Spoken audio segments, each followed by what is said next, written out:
जब coast guard की एक ट्रेनिंग टीम एक सुनसान आइलैंड पर रूटीन ड्रिल के लिए उतरी। उन्हें सिर्फ 2 घंटे का समय मिला था, क्योंकि मौसम दोपहर बाद खराब होने वाला था। उन्हें यह नहीं पता था कि उसी आइलैंड के दूसरे छोर पर एक आदमी 3 साल से फंसा हुआ था। वह कोई फिशरमैन नहीं था, वह कोई क्रिमिनल नहीं था, वह खुद कोस्ट गार्ड का ही ट्रेनी था। 3 साल पहले उसे 48 घंटे की सर्वाइवल टेस्ट के लिए यहां छोड़ा गया था, लेकिन मेनलैंड पर एक सॉफ्टवेयर ग्लिच ने उसे रिकवर्ड मार्क कर दिया। सिस्टम में दिखा कि वह सेफली बेस लौट चुका है। फाइल बंद कर दी गई, केस खत्म। लेकिन असलियत में वह कभी वापस गया ही नहीं। अब 3 साल बाद जब उसे दूर से इंजन की आवाज सुनाई दी, उसने महीनों से जमा की हुई सूखी लकड़ियां आग में झोंक दी। घना धुआं उठा। वह उनसे सिर्फ 800 मीटर दूर था, लेकिन हवा पूर्व से पश्चिम की ओर बह रही थी। धुआं खुली समुद्री दिशा में चला गया। आइलैंड के बीच की ऊंचाई ने उसे दूसरी तरफ जाने ही नहीं दिया।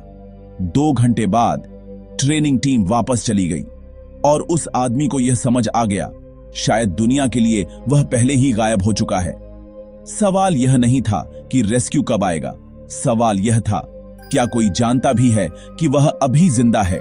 इस कहानी की शुरुआत होती है मई 2017 की सुबह। United States coast guard sector की वेस्ट की 48 आवर सर्वाइवल क्वालिफिकेशन शुरू हुई और 18 साल का ट्रेनी ईथन वॉकर को लॉगरहेड की आइलैंड पर उतारा गया, जो की वेस्ट से लगभग 112 किलोमीटर दूर खुला समुद्री क्षेत्र है, जहां चारों तरफ सिर्फ पानी दिखाई देता है। ईथन कॉन्फिडेंट था। उसने ट्रेनिंग में टॉप परफॉर्मेंस दी थी। उसे पता था यह सिर्फ 2 दिन की सर्वाइवल टेस्ट है। एक्सट्रैक्शन बोट तय समय पर लौटेगी और वह मुस्कुराते हुए बेस वापस जाएगा। उसने उतरते ही ऊंची जगह चुनी ताकि स्टॉर्म सर्ज से बच सके। सूखी लकड़ियां इकट्ठी की, रेन वाटर कलेक्ट करने के लिए टार्प फैलाया और शोर लाइन पर सिग्नल पॉइंट मार्क किया, क्योंकि खुले गल्फ में हवा की दिशा हर कुछ घंटों में बदल सकती है। दूसरे दिन दोपहर के बाद गल्फ में लो प्रेशर सिस्टम सक्रिय हुआ। लहरें 2 से 4 मीटर तक उठने लगी। विजिबिलिटी घट गई और एक्सट्रैक्शन बोट को वेदर अलर्ट मिला, इसलिए सेफ्टी प्रोटोकॉल के तहत उसे वापस लौटना पड़ा। यह फैसला सही था, क्योंकि ऐसे हालात में छोटी नाव पलट भी सकती थी। बेस पर पैरेलल इमरजेंसी मॉनिटरिंग चल रही थी, लेकिन रोस्टर सॉफ्टवेयर में एक ऑटोमेशन ग्लिच हुआ और ईथन का स्टेटस रिकवर्ड मार्क हो गया। मैनुअल वेरिफिकेशन स्किप हुई और फाइल क्लोज कर दी गई। अगर उस समय डबल चेक होता तो रेस्क्यू उसी हफ्ते हो सकता था। लॉगरहेड की आइलैंड पर ईथन को अभी यह नहीं पता था कि मेनलैंड पर उसकी एंट्री बंद हो चुकी है, और जब शाम को उसने होराइजन पर बोट न देखी, तब पहली बार उसके अंदर हल्की बेचैनी उठी। लेकिन असली डर तब शुरू हुआ जब रात आई और रेडियो साइलेंस बना रहा। ईथन वॉकर ऊंचे रेत के टीले पर बैठा होराइजन को देखता रहा, जहां आमतौर पर एक्सट्रैक्शन बोट की लाइट दिखाई देनी चाहिए थी। लेकिन उस रात सिर्फ अंधेरा था और दूर बिजली चमकने की हल्की झलक। उसने इमरजेंसी रेडियो कई बार ऑन किया, स्टैंडर्ड फ्रीक्वेंसी पर कॉल दिया, अपनी पोजीशन दोहराई, पर जवाब में सिर्फ स्टैटिक नॉइज मिला, क्योंकि स्टॉर्म के दौरान आयोनाइज्ड हवा सिग्नल डिस्टर्ब कर सकती है और छोटे पोर्टेबल सेट्स अक्सर हैवी मॉइस्चर में रेंज खो देते हैं। अगर उसी समय उसकी बैटरी भी फेल हो जाती तो उसके पास संपर्क का एकमात्र साधन खत्म हो जाता और हालत और खराब हो सकती थी। करीब आधी रात तक उसने खुद को समझाया कि शायद बोट सुबह आएगी, वेदर क्लियर होगा और यह सिर्फ डिले है। पर जब उसने देखा कि उसकी सिग्नल फायर की हल्की रोशनी तेज हवा में टिक नहीं पा रही, तब पहली बार उसके अंदर एक खामोश सवाल उठा। अगर बोट आई ही नहीं तो? उसने खुद को स्ट्रांग रहने को कहा, पर उसे यह नहीं पता था कि मेनलैंड पर उसकी फाइल बंद हो चुकी है। और अगली सुबह जो सूरज उगने वाला था, वह उसकी ट्रेनिंग का तीसरा दिन नहीं, बल्कि एक ऐसे इंतजार की शुरुआत था जिसका कोई तय अंत नहीं था। तीसरा दिन सूरज उगा तो आसमान साफ था, लेकिन ईथन वॉकर के भीतर जो बेचैनी थी वह शांत नहीं हुई, क्योंकि एक्सट्रैक्शन बोट पिछली शाम नहीं आई थी और कोस्ट गार्ड प्रोटोकॉल के अनुसार वेदर क्लियर होते ही फॉलो अप अटेम्प्ट होना चाहिए। वह सुबह से ही शोरलाइन पर खड़ा रहा। उसने ड्रिफ्टवुड इकट्ठा कर सिग्नल फायर तैयार रखी ताकि दूर से धुआं दिखे, पर दोपहर तक होराइजन खाली रहा और अब यह डिले सामान्य नहीं लग रहा था। उसने पानी की गणना की। टार्प में जमा वर्षा जल बहुत कम था क्योंकि पिछली बारिश तेज हवा में बिखर गई थी और खुले आइलैंड पर फ्रेश वाटर सोर्स नहीं होता, इसलिए हर बूंद का हिसाब रखना जरूरी था। अगर वह पानी बचाकर न पीता तो डिहाइड्रेशन 48 घंटों में शुरू हो सकती थी और हाई ह्यूमिडिटी के कारण शरीर से सॉल्ट लॉस तेज होता है, जिससे चक्कर और कंफ्यूजन हो सकता है। दोपहर के बाद उसने रेडियो फिर से ट्राई किया, लेकिन साइलेंस बना रहा और अब उसके दिमाग में एक खतरनाक संभावना आकार लेने लगी। क्या बेस को लगता है कि वह वापस पहुंच चुका है? अगर सच में रिकॉर्ड में उसे रिकवर्ड मार्क कर दिया गया हो तो कोई रेस्क्यू मिशन शुरू ही नहीं होगा, और अगर ऐसा है तो वह सिर्फ मौसम से नहीं बल्कि एक सिस्टम एरर से लड़ रहा है।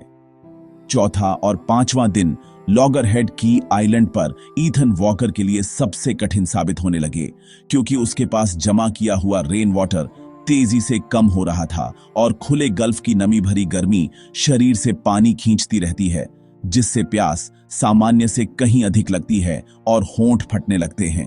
उसने राशन तय किया, दिन में सिर्फ 2 बार छोटे घूंट, ताकि पानी लंबे समय तक चले। पर डिहाइड्रेशन धीरे धीरे असर दिखाने लगा। सिर भारी रहने लगा, ध्यान भटकने लगा और खड़े होने पर हल्का चक्कर आने लगा, क्योंकि जब शरीर में सॉल्ट इम्बैलेंस बढ़ता है तो ब्लड प्रेशर गिर सकता है। अगर वह एक बार में ज्यादा पानी पी लेता तो कुछ घंटों बाद स्थिति और खराब हो सकती थी, क्योंकि रिजर्व खत्म हो जाता। छठे दिन उसने आइलैंड के पश्चिमी हिस्से की तरफ जाने का फैसला किया, जहां उसे लगा कि शायद ड्रिफ्टवुड ज्यादा मिलेगा और सिग्नल फायर बेहतर बन सकेगी। लेकिन वहां रेत नरम थी और जगह जगह शार्प कोरल फ्रैगमेंट्स पड़े थे जो नंगे पैर कट लगा सकते हैं।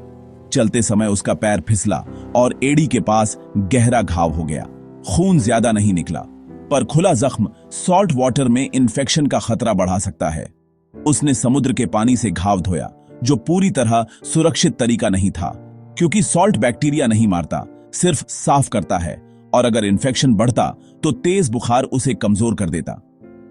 शाम तक वह पश्चिमी किनारे पर पहुंचा, जहां हवा सीधी चेहरे पर आ रही थी और उसे लगा कि यहां से उठने वाला धुआं दूर तक जाएगा। लेकिन उसे यह नहीं पता था कि अगले कुछ दिनों में मौसम फिर करवट लेने वाला है, और इस बार सिर्फ पानी की कमी नहीं बल्कि पूरा कैंप बह जाने का खतरा सामने खड़ा होने वाला है। दिन बीतते गए। उसने पश्चिमी किनारे पर परमानेंट सिग्नल बेस बना लिया और धीरे धीरे समय का हिसाब खोने लगा, क्योंकि आइलैंड पर कैलेंडर नहीं होता, सिर्फ सूरज और चांद होते हैं। 6 महीने बाद उसका शरीर बदल चुका था। वजन घट गया, दाढ़ी बढ़ गई, एड़ी का घाव भर गया, पर निशान गहरा रह गया। और अब वह हर आवाज पर चौंकता नहीं था, क्योंकि उम्मीद कम हो चुकी थी। लेकिन नवंबर 2017 की एक सुबह लॉगरहेड की आइलैंड के पूर्वी किनारे पर एक अलग कोस्ट गार्ड ट्रेनिंग टीम उतरी। उनका मिशन रूटीन फील्ड ड्रिल था। मौसम विभाग ने दोपहर बाद हल्का डिस्टर्बेंस बताया था, इसीलिए उन्हें सिर्फ 2 घंटे का ऑपरेशनल विंडो मिला था। उसी समय पश्चिमी किनारे पर ईथन वॉकर ने इंजन की आवाज साफ सुनी। उसका दिल तेज धड़कने लगा।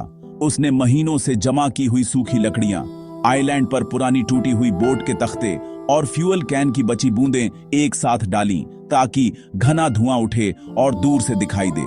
आग भड़क उठी, धुआं मोटा उठा, पर हवा पूर्व से चल रही थी, इसलिए पूरा स्मोक समुद्र की ओर झुक गया और आइलैंड के ऊपर से सीधा गुजरने के बजाय ओपन वाटर में फैल गया। जियोग्राफिकली यह आइलैंड लंबा और नीचा है। बीच में हल्का ऊंचा भाग है जो नेचुरल बैरियर की तरह काम करता है, इसलिए पूर्वी किनारे पर मौजूद टीम को पश्चिमी आग दिखाई नहीं दी। अगर हवा उलटी दिशा में बहती तो सिर्फ 5 मिनट में धुआं उनके सामने होता। 2 घंटे बाद वेदर अलर्ट आया। टीम ने सेफ्टी प्रोटोकॉल के तहत वापस लौटने का फैसला किया। इंजन की आवाज दूर होती गई और ईथन पश्चिमी किनारे पर दौड़ता हुआ शोर लाइन तक पहुंचा। पर तब तक नाव होराइजन में एक बिंदु बन चुकी थी।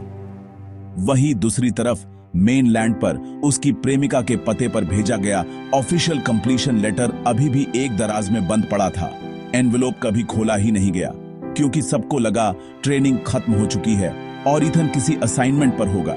अगर उस समय वह पत्र खुल जाता और बेस से सवाल पूछा जाता और इंटरनल रिव्यू 1 महीने के भीतर शुरू हो सकता था, लेकिन ईथन की किस्मत में कुछ और ही लिखा था।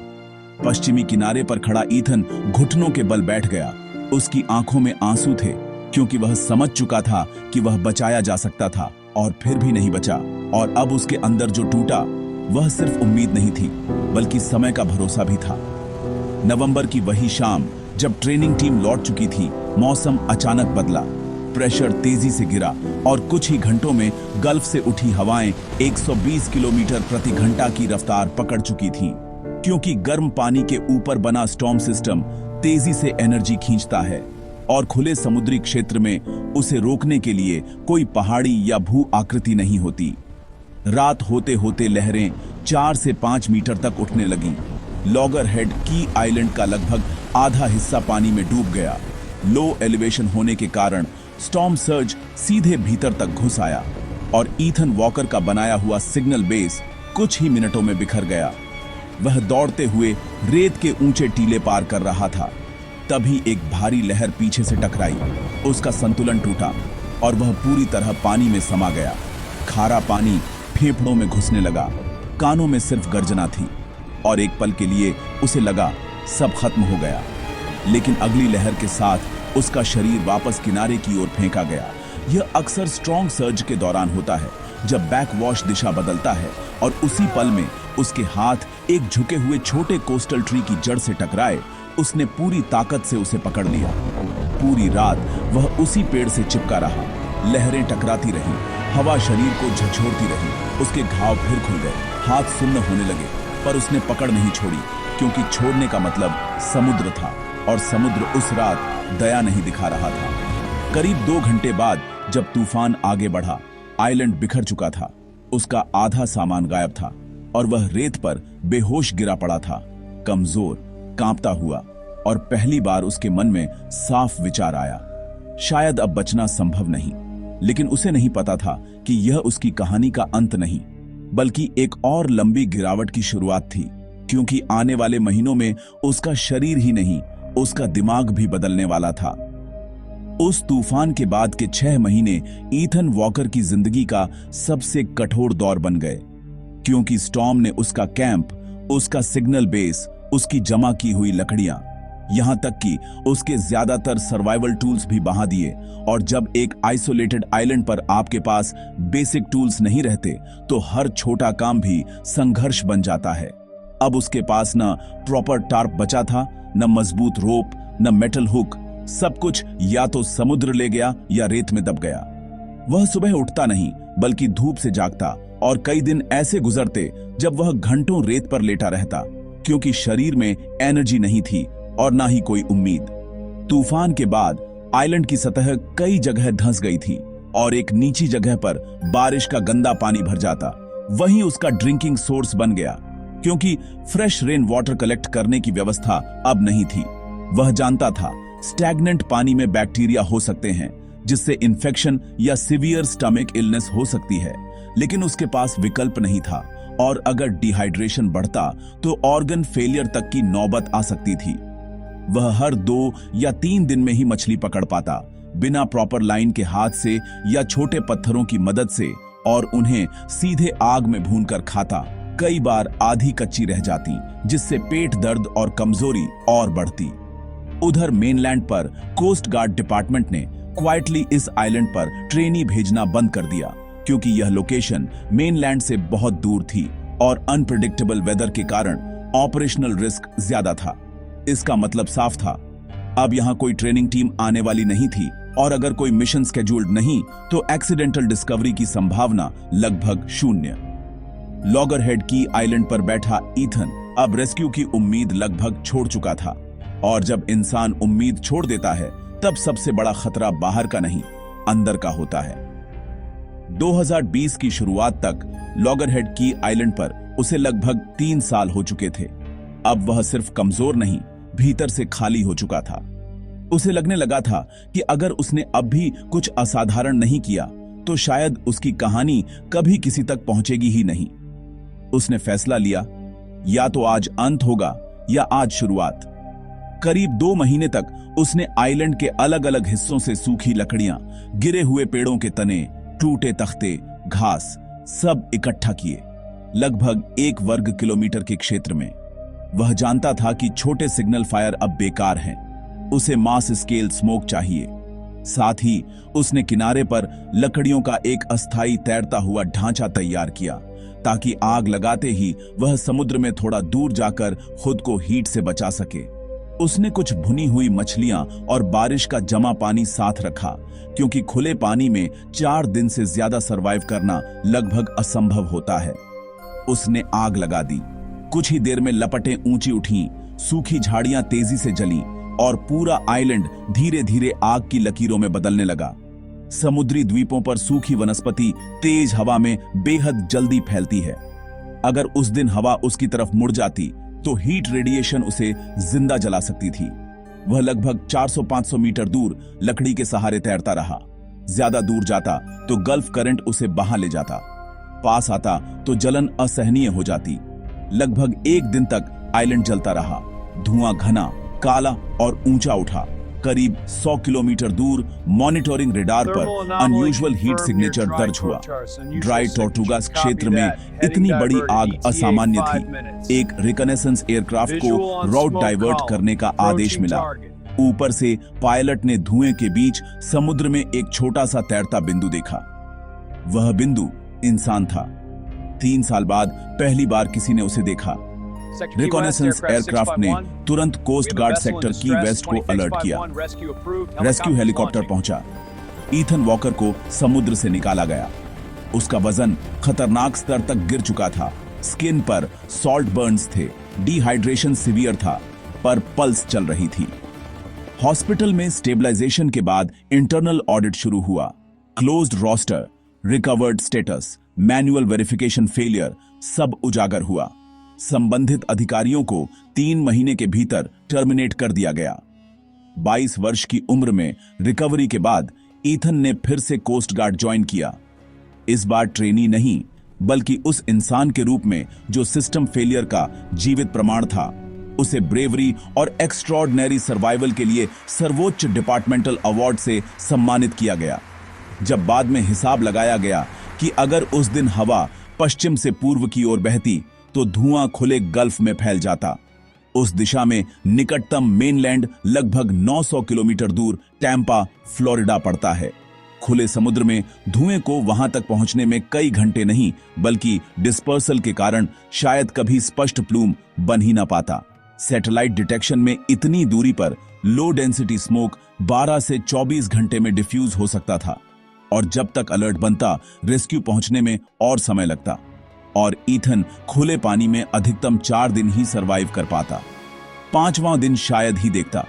कहानी का अंत हीरोइज्म नहीं, बल्कि एक सच्चाई है।